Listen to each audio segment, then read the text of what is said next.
नमस्कार मित्रों, आज की कहानी हमारी उन लोगों के लिए है जिनके कोई भी संतान नहीं है और इस कारण से वह अपने बुढ़ापे में बहुत दुखी होते हैं। इसलिए मित्रों, आज की कहानी को आप अंत तक अवश्य सुनें। तो चलिए कहानी को आरंभ करते हैं। एक बार माता पार्वती और भगवान शिव कैलाश पर्वत पर बैठे हुए थे। तभी उन्होंने देखा कि एक बुजुर्ग रेलवे स्टेशन पर गाड़ियों में चाय बेच रहा है और गाड़ियों में चाय बेचकर वह अपने घर वापस चला गया और घर जाकर अपनी बुजुर्ग पत्नी से बोला कि दूसरी ट्रेन आने से पहले एक और केतली चाय बना दो। अपने पति की बातों को सुन वह बुजुर्ग महिला चाय बनाने में लग गई। वह दोनों बहुत ही ज्यादा बूढ़े थे, लेकिन अपनी मजबूरी के चलते उन्हें इस उम्र में भी काम करना पड़ रहा था। जब वह बुजुर्ग महिला चाय बनाने लगी तो वह बुजुर्ग आदमी बोला कि काश हमारी भी कोई औलाद होती तो वो हमें इस बुढ़ापे में कमाकर खिलाती। औलाद ना होने के कारण हमें इस बुढ़ापे में भी काम करना पड़ रहा है। उस बुजुर्ग महिला की यह बातें सुन उसकी पत्नी की आंखों में आंसू आ गए और उसने चाय केतली में भरकर वह केतली अपने पति को दे दी। और जब यह सब माता पार्वती ने देखा तो उन्हें बहुत दुख हुआ, क्योंकि वह तो इस संपूर्ण जगत की माता है और माता पार्वती का हृदय ममता से भर गया। और उन्होंने भगवान शिव से कहा, हे प्रभु, यह दोनों बुजुर्ग दंपत्ति कितने दुखी हैं। उन्हें अपनी इस उम्र में भी काम करना पड़ रहा है। उनका यह दुख देखकर मेरे हृदय में बहुत पीड़ा हो रही है।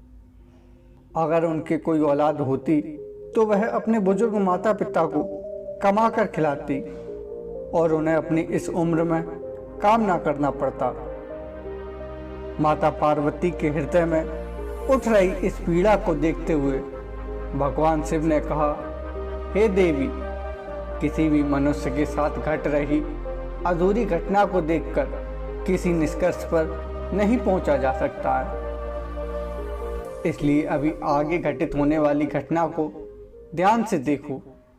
भगवान शिव ने माता पार्वती के हृदय के हाल को समझते हुए उन्हें समझाने के लिए अपनी लीला का प्रभाव आरंभ कर दिया। जिससे हुआ यह कि जब वह बुजुर्ग आदमी चाय की केतली लेकर वापस रेलवे स्टेशन पर गया तो उसने वहां प्लेटफार्म पर एक बुजुर्ग दंपत्ति को सुबह से लेकर शाम तक बेंच पर बैठे देखा और वे दोनों किसी गाड़ी में भी नहीं चढ़ रहे थे।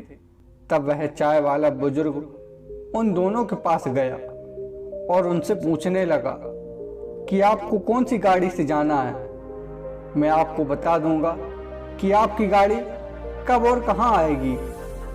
तब वह बुजुर्ग दंपत्ति बोले कि हमें कहीं नहीं जाना, हमें हमारे छोटे बेटे ने यहाँ एक चिट्ठी देकर भेजा है और कहा है कि हमारा बड़ा बेटा हमें यहाँ स्टेशन पर लेने जरूर आएगा, और अगर बड़ा बेटा ना पहुंचे तो इस चिट्ठी में जो पता लिखा हुआ है वहां आप चले जाना।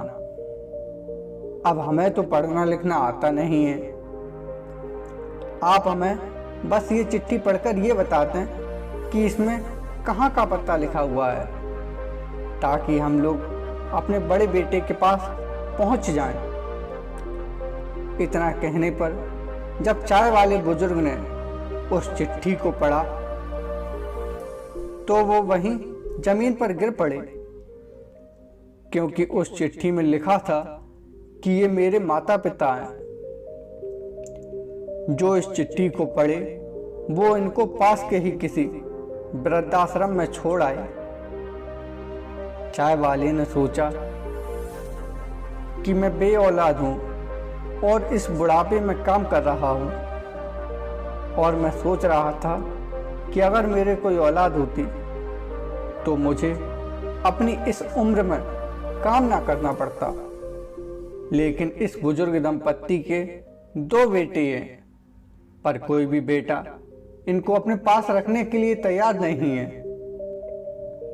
हमसे ज़्यादा दुखी तो ये बुजुर्ग दंपत्ति है, क्योंकि इनके 2 बेटे होते हुए भी दोनों में से कोई भी इनको अपने पास रखने के लिए तैयार नहीं है। और इस तरह उन बुजुर्ग दंपत्ति की चिट्ठी को पढ़कर पूरे चाय वाले के मन से यह पीड़ा समाप्त हो गई कि अगर उनकी कोई औलाद होती तो उनको अपने इस बुढ़ापे में काम ना करना पड़ता, क्योंकि वह तो यही सोच रहा था कि अगर उसके कोई औलाद होती तो वह उसे इस उम्र में कमा कर खिलाती। जिसके बाद भगवान शिव ने माता पार्वती को समझाते हुए कहा कि हे देवी, सुख या दुख औलाद से नहीं मिलता, सुख दुख तो अपने कर्मों के अनुसार मिलता है। ना तो कोई औलाद दुख देती है और ना ही कोई औलाद सुख देती है। अगर कर्म अच्छे हैं तो आप अकेले भी रहकर खुश रह सकते हैं, और अगर आपके कर्म बुरे हैं तो आप राजगद्दी पर बैठकर भी दुखी ही रहेंगे। सुख दुख का औलाद से कोई संपर्क नहीं होता है। सबसे अच्छा तो कर्म होता है, कर भला तो हो भला। भगवान शिव की इतनी बातों को सुनकर माता पार्वती का हृदय हल्का हो गया, उनके हृदय से पीड़ा समाप्त हो गई। तो दोस्तों, यह कहानी एक काल्पनिक ही सही, पर इस कहानी में कई नैतिक शिक्षाएं मौजूद थी। तो मित्रों, आपने इस कहानी से कौन सी शिक्षा ग्रहण की है? आप हमें नीचे कमेंट बॉक्स में कमेंट कर अवश्य बताएं। अगर आपको ये कहानी अच्छी लगी हो तो आप इस वीडियो को लाइक ज़रूर करें और अपने मित्रों के साथ शेयर करें। और इसी तरह की और कहानियों को सुनने के लिए हमारे चैनल को सब्सक्राइब कर बेल आइकन बटन को ज़रूर दबा दें, जिससे हमारी आने वाली कहानी का नोटिफिकेशन आपको ज़रूर ही मिल जाएगा। तो मिलते हैं अगली कहानी में, तब तक के लिए राम राम।